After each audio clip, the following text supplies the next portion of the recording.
Home loan के लिए कितना सिबिल स्कोर चाहिए, क्या खराब सिबिल स्कोर के ऊपर होम लोन मिल जाता है, और अगर मिलता है तो कहाँ आवेदन कर रहे हैं जिससे आपका होम लोन का अप्रूवल जरूर आए। अगर आपके ये तीनों प्रश्न है तो इस वीडियो को आप अंत तक जरूर देखिएगा, क्योंकि सटीक जानकारी अपने अनुभव के अनुसार आपको मैं देने वाला हूं, जिससे आपके तीनों प्रश्नों का जो उत्तर आपको आसानी से मिल जाएगा। दोस्तों, सबसे पहले जो हम बात करते हैं कि आपका होम लोन के लिए सिबिल स्कोर कितना चाहिए। दोस्तों, सिबिल स्कोर को हम जो है कैटेगराइज करके इसका मैं आपको सटीक उत्तर देने की कोशिश करता हूं। हो सकता है कि आपके 2 या 3 मिनट एक्स्ट्रा लग जाए, लेकिन सटीक उत्तर देने की कोशिश करूंगा। मान लीजिए आपका सिबिल स्कोर 750 प्लस है, तो उस परिस्थिति के अंदर जहां पर भी आप आवेदन करेंगे वहां पर आपको रेट ऑफ इंटरेस्ट भी मिलेगा और बैंक लोन आपको बहुत आसानी से दे देगा। इनफैक्ट वहां पर जो है आप अपने हिसाब से अपने रेट ऑफ इंटरेस्ट के बारे में उनसे नेगोशिएट कर सकते हैं, अदर चार्जेस के बारे में उनसे नेगोशिएट कर सकते हैं।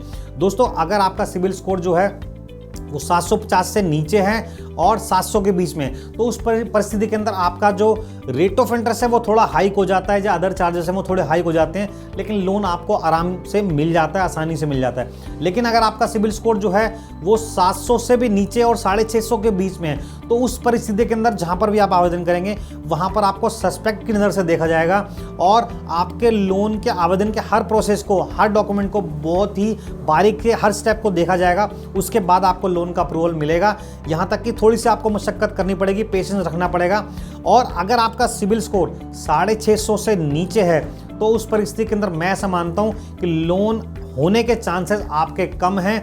लेकिन फिर भी अगर आप चाहते हैं, आपका सिबिल स्कोर अगर 650 से नीचे है और फिर भी अगर आप लोन चाहते हैं, होम लोन चाहते हैं, तो आप मुझे कमेंट्स करें, उसका भी मैं आपको उत्तर देने की कोशिश करूंगा कि आप कहां आवेदन करें जिससे आपको 650 या उससे नीचे सिबिल स्कोर के ऊपर भी होम लोन मिल जाए।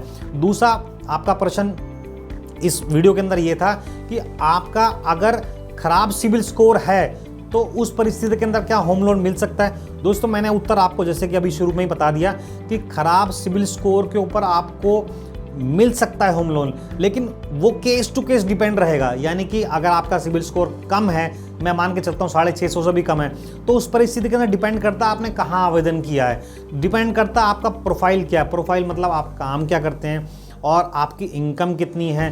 दोस्तों, मैं एक चीज़ और ऐड ऑन करना चाहूँगा अपने अनुभव के अनुसार। हो सकता है कि आपका सिबिल स्कोर जो है वो अच्छा हो, लेकिन उसके बावजूद भी आपको लोन ना मिल रहा हो, क्योंकि सिबिल स्कोर एक 3 अंकों की गणना है। हो सकता है आपका सिबिल स्कोर अच्छा हो लेकिन फिर भी ना लोन मिलने के कई कारण हो सकते हैं, जैसे कि मैं आपको इसमें डिटेल में इन्फॉर्मेशन देने की कोशिश करूंगा। मान लेते हैं आपका सिबिल स्कोर 700 प्लस है और उस परिस्थिति में भी आपको होम लोन नहीं मिल रहा। उसका रीज़न ये हो सकता है कि आपके पास मान लीजिए 2 लोन चल रहे थे पास्ट में, एक लोन की EMI आपने ऑन टाइम प्रॉपर पे करी जिस वजह से आपका सिबिल स्कोर अच्छा है, लेकिन एक लोन के आपने EMI जो है वो कुछ समय बाद करी, कुछ महीनों तक, जिसको हम बोलते हैं DPD। यानी कि आपकी मान लीजिए 5 तारीख को EMI लगनी थी तो वो आपने 10 दिन बाद करी, वो हो सकता है आपने 15 तारीख को करी हो, 20 तारीख को करी हो या महीने के एंड में करी हो। तो जितने दिन का गैप आया इसको हम DPD बोलते हैं अपने बैंकिंग भाषा के अंदर।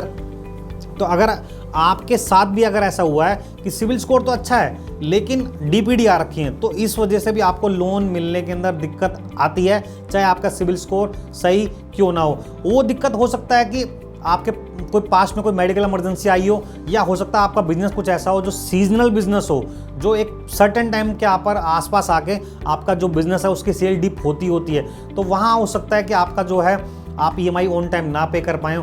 पर अगर आपका सिबिल स्कोर अच्छा है या खराब है, लेकिन अगर आपके पास जस्टिफिकेशन है कि आपने जो पास्ट के अंदर जो EMI की DPD आई है, गैप आई है, वो किस वजह से आई है, अगर आपके पास उसका जस्टिफाइड रिप्लाई है, तो आप जिस भी बैंक या NBFC कंपनी में आवेदन करेंगे उसके क्रेडिट मैनेजर को आपको सेटिस्फाई करना है अपनी बात से, अपनी बात को रख कर कि पास्ट में एक सर्टेन रीज़न हुआ, सर्कमस्टांसेस आए जिस वजह से आपने जो है लोन की EMI को टाइम से नहीं भर पाए, लेकिन अब आपके होम लोन को वो प्रॉपर पे करेंगे दोस्तों, तो आपका होम लोन होने के चांसेस उसमें अधिक रहते हैं। तीसरा प्रश्न, कहाँ आवेदन करें, इसका भी मैं आपको उत्तर प्रोवाइड कर रहा हूँ। अगर आपका सिबिल स्कोर कम है तो कहाँ आपको आवेदन करना है जिससे आपको होम लोन मिलने के चांसेस अधिक हैं। लेकिन अगर उससे पहले अगर आपको इस प्रकार की वीडियो अच्छी लगती हैं तो मेरी वीडियो को लाइक, शेयर और चैनल को सब्सक्राइब करना ना भूलिएगा। साथ ही साथ आपको इस रिलेटेड कुछ भी प्रश्न पूछना हो तो आप मुझे कमेंट्स करें, उसका जल्दी से जल्दी उत्तर देने की कोशिश करूँगा। कहाँ आवेदन करना है, इस प्रश्न का भी मैं आपको उत्तर दे रहा हूँ। दोस्तों, जैसे कि हमने सिबिल को भी कैटेगराइज किया कि कहाँ कहाँ कितना कितना सिबिल स्कोर है, उसके अकॉर्डिंग आपको बैंक कहाँ पर आवेदन करना चाहिए और कितने % चांसेस हैं। दोस्तों लेकिन मैं आपको स्पष्ट बात ये बोलूँगा अपने अनुभव के अनुसार, अगर आपका सिबिल स्कोर 650 से नीचे है तो आपको डायरेक्ट बैंक में आवेदन नहीं करना, क्योंकि वहाँ पर लोन होने की संभावना आपकी कम है। क्योंकि जब बैंक का जो रेट ऑफ इंटरेस्ट होता है वो अच्छा होता है तो वो अपने क्लाइंट के साथ कॉम्प्रोमाइज़ नहीं करते, वो उन्हीं क्लाइंटों को लोन देने की कोशिश करते हैं जिनका सिबिल स्कोर अच्छा हो। तो मैं अपने अनुभव के अनुसार बताऊंगा कि आपने बैंक में आवेदन नहीं करना अगर आपका सिबिल स्कोर कम है। तो करना कहाँ है, करना है आपको non banking finance company NBFC में, जिनका रेट ऑफ इंटरेस्ट थोड़ा ज़्यादा हो सकता है लेकिन आपको कम सिबिल स्कोर के ऊपर भी वहाँ पर लोन मिलने की संभावना रहती है। आप देश के किस राज्य या शहर में रहते हैं मुझे कमेंट्स करें, उस जगह के बारे में जो भी NBFC हो सकती है उसका मैं जल्दी से जल्दी उत्तर देने की कोशिश करूँगा, जिससे आपको होम लोन कम सिबिल स्कोर के ऊपर मिलने की संभावना अधिक रहे। फिर भी अगर आपको इस रिलेटेड कुछ भी जानकारी चाहिए तो मुझे कमेंट्स कर सकते हैं। धन्यवाद दोस्तों।